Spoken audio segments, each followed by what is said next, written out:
He cares about what he does, and that's why he's the best at it.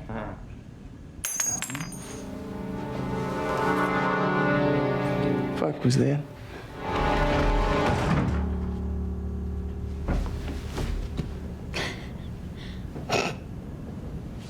In 1956 in Chicago, an elderly man named Leonard Burling owned a modest, quiet clothing shop. Leonard was not originally from the United States. He was a British citizen who had relocated to America several years earlier. Before moving, he spent many years working at one of the most respected fashion houses in London. After leaving England for personal reasons, he settled in Chicago and opened his own tailor shop. He later hired a young woman named Mabel Shawn to work as his assistant. Leonard often explained the secrets behind making the best clothing. He said the first step was measurement. Getting it right mattered more than anything. You had to understand who you were making the garment for before you ever started cutting fabric. Mabel helped him around the shop, greeting customers and tending to their needs, while Leonard did the careful work. He took measurements with precision and studied his customers closely, paying attention to how they carried themselves, what they favored, and what they tried to hide. Does he stand with confidence?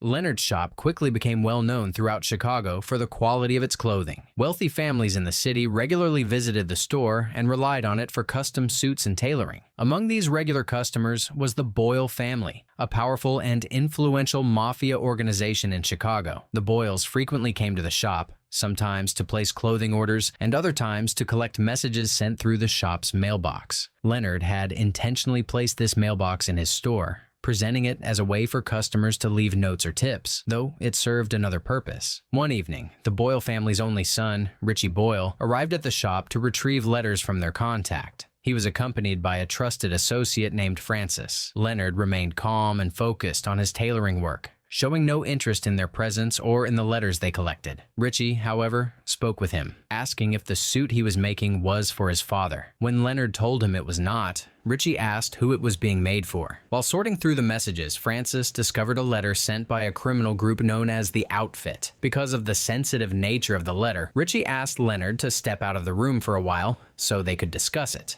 Will you excuse me, gentlemen? The Outfit, man. While Leonard waited in the lobby, he noticed a box and asked Mabel what was inside. Mabel showed him a small gift shaped like a snow globe that featured London. She explained that it came from someone she knew. Mabel enjoyed collecting snow globes that displayed famous landmarks and cities around the world, such as Paris, London, and Barcelona, because she dreamed of traveling beyond Chicago one day. She also expressed her surprise that Leonard, who had the ability to live and work anywhere, had chosen Chicago as his home. Leonard asked her what was wrong with Chicago. Mabel explained that she disliked the city and insisted she would leave it and travel someday. And Madrid, and Barcelona, and Morocco, and to Paris. After Richie and Francis finished their business and left the shop, Leonard and Mabel stayed behind folding garments. As they worked, Leonard spoke privately with Mabel. He mentioned that a man who worked at the clock shop next door had asked to be introduced to her. Mabel showed no interest in the idea because she was already emotionally involved with someone else. The one with the little mustache? Yes, like Errol Flynn. I do not need you telling me who to date. Leonard slowly came to the conclusion that Mabel had developed a personal connection with Richie Boyle. He had noticed the way they behaved around each other and recognized the subtle but familiar signs of flirting. While carefully folding a piece of cloth, Leonard warned Mabel to remain cautious, explaining that Richie belonged to a mafia family known for violence and the frequent use of weapons. Mabel admitted that she understood how dangerous the Boyle family was. I've spent my entire life around animals like Richie Boyle. You want to get him to back off, you look him dead in the eyes and you pretend you're one of them. During their conversation, Mabel told Leonard that she knew he wanted her to become like him, to train under him and grow into a great tailor. She explained, however, that she would never truly become like him and that she planned to leave this place someday. Leonard told her that she was entitled to be herself and that he did not need her to follow in his footsteps. As they spoke, Leonard noticed she was not folding the garment properly, and he pointed it out. He told her that a raise would only be possible if she improved her skills, especially in basic tasks such as folding clothes correctly. After the shop closed for the night, Mabel went home, while Leonard stayed behind, continuing to work late into the night night inside the shop. Later that night, Leonard fell asleep at his desk and drifted into a dream filled with images of fire and loss. He was suddenly awakened by the sound of the shop door opening. The voices belonged to Mabel and Richie, who had come to the shop together to spend time in private. This confirmed Leonard's earlier suspicion that the two were romantically involved. I just said don't touch anything! As they talked, Richie shared information with Mabel about Francis, his adopted brother. He explained that Francis believed someone within the Boyle organization was secretly betraying them by passing information to a rival mafia group known as La Fontaine. Richie openly expressed his dislike for Francis, admitting that he felt resentment because his father, Roy Boyle, trusted Francis more than his own son. Richie did not consider Francis's family, viewing him instead as a stranger who had once saved his father's life. He believed his father's loyalty to Francis came from a sense of obligation rather than genuine affection. Pops listens to you. Don't worry about Francis. Who cares about Francis? Leonard quietly listened to all of this from the other room. He accidentally dropped an object, creating a sound that alerted Mabel and Richie to his presence. Acting quickly, Leonard returned to his seat and pretended to be asleep. To avoid causing trouble, Mabel guided Richie out of the shop so Leonard would not be disturbed. Wake him up. The next morning, Mabel joined Leonard, and they began serving their customers as usual, and letters once again started arriving at the shop. A few days later, Richie and Francis returned to the tailor shop to collect mail, as they did every week. That night, they discovered another envelope from the outfit, which contained both a letter and a cassette tape. After finding it, they left immediately to report the discovery to Roy Boyle. Later that same evening, Richie and Francis rushed back to Leonard's shop in a state of panic. Francis was supporting Richie, who had been shot in the stomach. Francis checked to see if the shop was empty before they went inside. He carried the injured Richie into the back room of the shop, where Leonard normally worked, desperately seeking help. Francis asked Leonard to apply pressure to Richie's wound and to hold him tightly. He blamed Richie for hesitating to shoot the men who attacked them. He warned Leonard that people would come looking for the briefcase containing the tape and that they needed to keep it safe. There are 1,000 blue boys out there hunting for this. And if they find it, I start shooting, you follow? Later, Francis contacted Roy Boyle and informed him that both he and Richie had been attacked by the La Fontaine mob group. He explained that they were hiding inside Leonard's tailor shop and that Richie had been seriously wounded. Roy responded that he would come to the shop as soon as possible to retrieve them. Richie asked Francis to take him home, but Francis refused, saying Roy had told him to wait there. Richie and Francis argued, and Francis made it clear that he worked for Roy, not for Richie. Nobody knows where the dock is. Pops is gonna come down here himself, but it's gonna take a while. Seeing that Richie was losing a lot of blood, Francis ordered Leonard to sew the gunshot wound in Richie's stomach to stop the bleeding. Leonard hesitated at first, explaining that he was not a doctor and had never treated an injury like this before. However, drawing on limited experience from his past, including moments connected to combat situations, he eventually agreed to help. The procedure was excruciating, and Richie lost consciousness as Leonard stitched the wound without any form of anesthesia. Despite the difficulty, Leonard managed to close the injury and stop the bleeding, his hands steady even as Richie's body slackened. Once the wound was taken care of, Francis sealed the cassette tape into the suitcase. He asked Leonard to watch over Richie for a short time while he stepped out. Leonard refused and insisted that Francis take Richie with him, making it clear that he did not want to become involved in the Boyle family's violent affairs. Leonard wanted to be left alone and to keep his shop separate from their business. Francis told him he was already involved and was now part of the family. Francis continued to argue that Richie needed to stay, explaining that Leonard's shop was the only safe place available at the moment. Don't judge, I just don't want to be involved in whatever it is you do.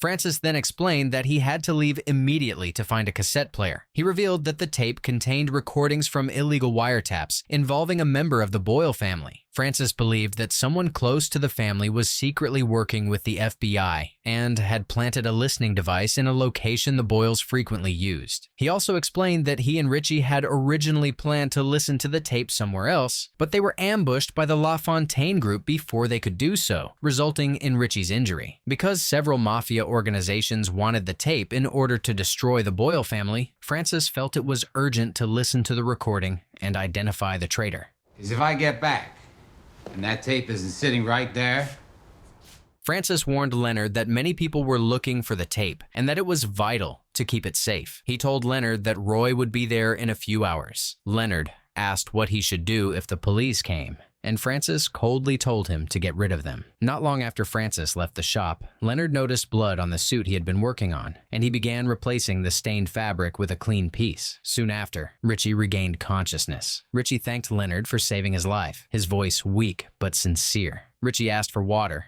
and Leonard brought it to him. After everything your father's done for this neighborhood. When Richie asked about Francis's whereabouts, Leonard told him Francis had already gone to look for a cassette player, and he mentioned that Francis believed the betrayer might be within the family. Leonard told Richie that his father was a good man. Remembering that Roy had been his first customer when Leonard opened the shop, Richie said he remembered that day and how his father had come home excited, talking about a tailor who had come from London. Richie explained that Roy cared about clothes and appearance, and that he often told him a well-tied tie was the first serious step in life. Taught me how to tie a tie for the first time when I was 4. No. 4. Leonard then asked Richie if he had any suspicions about who the traitor might be. Richie said he did not have any suspicions, but Leonard pressed him, saying he must have someone in mind. He added that the person responsible was likely someone very close to the Boyle family, even if they were not officially a member of it. I'm the rat. After that, Leonard calmly sat back in his chair, handling fabric as if the room were empty, and stated that he was the one who had passed information to their enemies, and that he had helped the feds plant a bug on them. Richie paused in silence, then broke into laughter, assuming Leonard was making a joke. Leonard laughed as well, and continued stitching as if nothing serious had been said. Richie dismissed the idea, asking why Leonard would joke about something like that. Leonard asked why Richie thought he could not be the betrayer. Richie explained that Leonard was only a simple tailor and could not possibly be involved in Mafia betrayals. I absolutely could be the rat. Not a chance. Leonard corrected him and explained that he was not a tailor, but a cutter, emphasizing that the two roles were very different. He said anyone could call themselves a tailor if they had thread and a needle, but becoming a cutter required years of study and discipline. Leonard described how he had trained for a long time at an elite fashion house on Savile Row, spending years as an apprentice before earning the right to open his own shop. So you thought that a bunch of fancy pants in England couldn't appreciate the finer things, so you came to Chicago. Richie asked why he moved to Chicago, and Leonard explained that he came because of the war. He said that after the war, men in London could not afford well-made things anymore, and a new fashion called blue jeans began to spread. Leonard explained that soon something would trend, people would chase it, and everyone would start wearing it. He said what he made was timeless and not built on a simple trend. Leonard told Richie he hoped his cousin was all right. Richie then explained that Francis was not his family, but rather a stranger his father had taken in from the streets. I do hope your cousin's all right. My cousin. After this, Leonard returned to the subject of Francis, suggesting that Francis's strong desire to uncover a traitor might indicate that Francis himself could be the betrayer. Leonard then told Richie he should not fear Francis betraying him, and he spoke with the confidence of someone who enjoyed shaping the direction of the conversation. Soon after, Francis returned to the shop. Before Francis spoke with Richie, Leonard quietly told Francis that Richie suspected him of betrayal and had looked inside the suitcase Francis left behind. This revealed that Leonard was deliberately manipulating both men, nudging them into distrust and suspicion, and setting them against each other. Try as I might, I can't seem to convince you that I am. Influenced by Leonard's earlier words, Richie began questioning Francis, asking why he was the only one shot during the ambush while Francis escaped unharmed. Francis responded that he had simply been fortunate that night. Richie demanded to know where Francis had been, and Francis explained that he had gone out looking for a tape player and had found one, and that he planned to take the cassette there to play it. Richie insisted on going with him, but Francis told him he was not in good shape to go out there, not with his wound and his condition the way it was. I'm gonna need that tape, pal, right now. Francis then insisted that they should play the tape immediately, but Richie stopped him and said they should wait for his father, who was expected to arrive soon. Richie said he wanted to wait, unless Francis was trying to make sure Roy never heard what was on that tape. Francis told Richie he was going to take the tape and leave. The argument over the tape intensified, and the tension between them escalated into a physical struggle. During the chaos, they discovered that the suitcase was empty.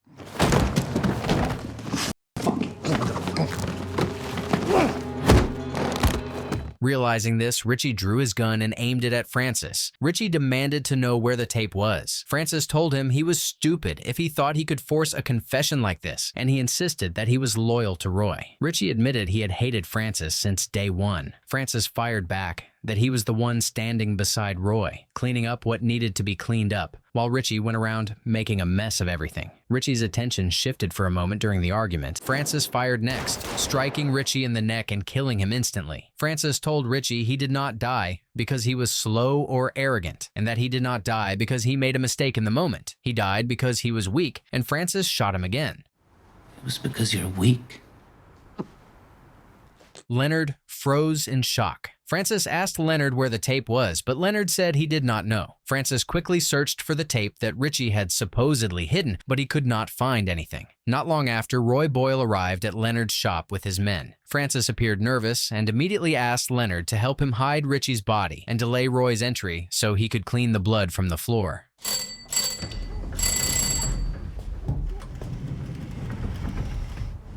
Francis started scraping the blood away while Leonard went to answer the door. Leonard greeted Roy, and Roy thanked him for standing by him and his family, saying they would not forget this. By the time Roy stepped inside and reached the back where Francis was, the blood had been removed, and Francis had enough time to invent a story to explain Richie's absence. Roy asked where Richie was, and Francis told him that Richie had taken a tape connected to the outfit and left to find him. Roy demanded to know why Francis had not followed him, but Francis explained that Richie was not willing to listen and told him to wait there while he went out to look for his father. In this situation was to stay right here in case you turned up. Roy made several calls but could not find Richie. He worried about his missing son and the missing tape. Francis suggested they go look for Richie, but Roy ordered Francis to go out and find his son, while Roy stayed behind in case Richie returned, or in case the people he called contacted him with information. Francis hesitated at first, terrified Roy might discover his dead son's body, but he eventually left. While waiting, Roy remained in the shop and spoke with Leonard. You learned how to do all this on the road? Yes, sir. Roy's eyes moved around the room until they landed on a suit. He asked Leonard why he had moved to Chicago, and Leonard told him he moved because of blue jeans. Roy laughed at the response. As if it were a clever answer, he could not decide whether to accept. Roy then looked at Leonard's shears and proceeded to show him his gun, saying that this was his tool. He compared the men he killed to pieces of fabric tossed away when making a suit, suggesting it was necessary to shape the neighborhood he was building. No, with this I've built loyalty. I've built a crew. I've built a neighborhood.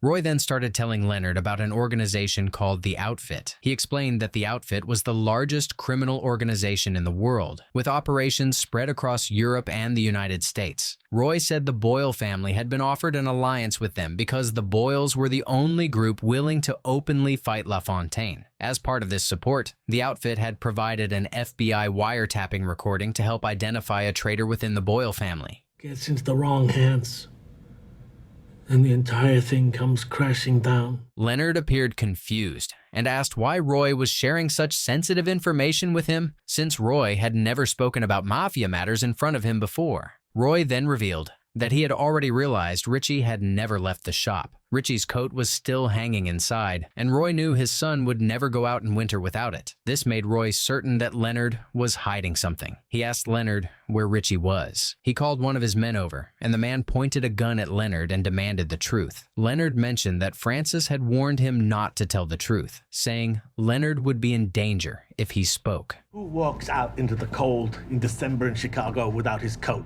Before Leonard could respond, Francis suddenly entered the room while holding Mabel. Roy demanded that Leonard tell him the truth while Francis kept Mabel at gunpoint. Fearing that Mabel might be harmed, Leonard quickly invented a story. He claimed that Richie had felt ashamed because Francis had killed several men from the rival group while Richie had not. According to Leonard, Richie left to confront LaFontaine's people on his own to prove himself to his father. Leonard added that Richie had ordered him not to mention this earlier, so Roy would not worry. Yes, we did. I'm sorry, Mr. Boyle.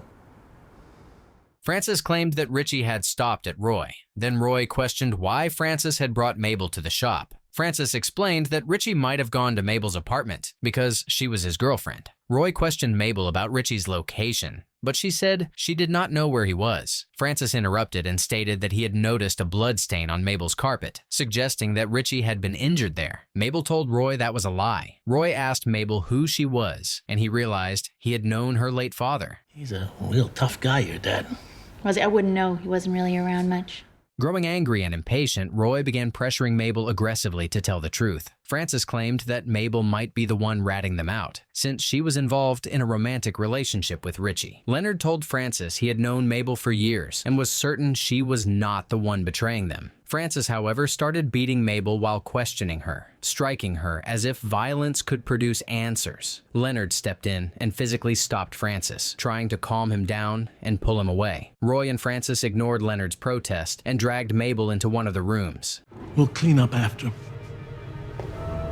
Leonard felt sick from everything he was holding inside and decided to step out for air. Francis saw him heading for the door and stopped him, and Roy told Leonard that no one was leaving until they found Richie. Leonard said he was tired and needed to leave, telling Roy to do what he needed to do to find his son. Leonard told Roy that he knew how he was feeling right now, that he understood what it was like to search for someone and feel the ground slipping away beneath you. He then admitted he had not come to Chicago because of blue jeans. He told them that he once had a wife and a daughter, and that both had died in a fire. Because of that loss, he now thought of Mabel as his own child, and he could not watch her be destroyed.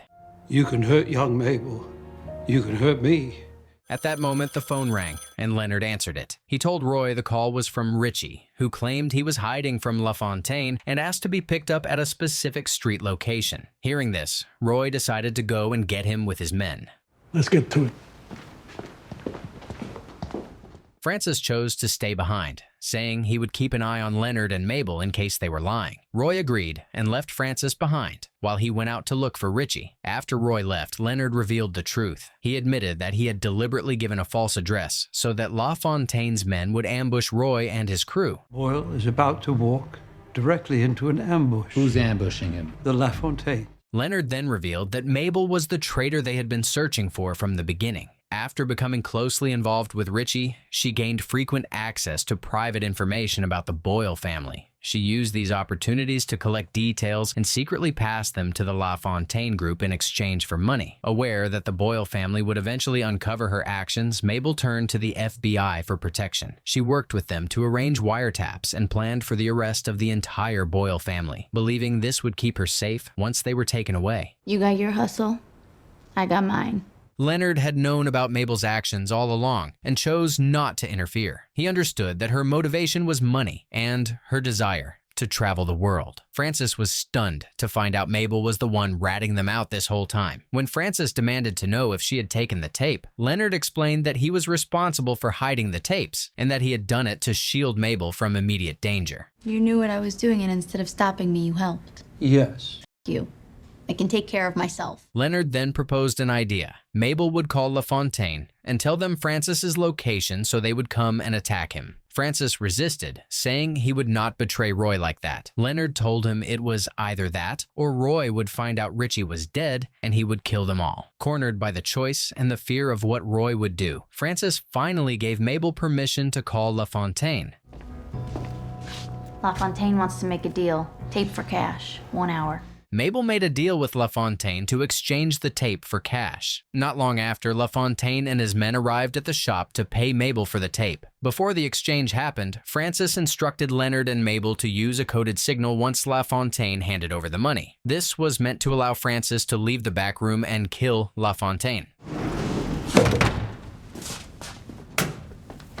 After LaFontaine arrived, they took the tape and paid Mabel the agreed amount. However, Leonard and Mabel betrayed Francis and secretly informed LaFontaine of his location. Francis jumped out to kill LaFontaine. He pointed his gun at LaFontaine. When Leonard told LaFontaine that he had emptied Francis's gun earlier, Francis was shot multiple times by LaFontaine's men and left to die.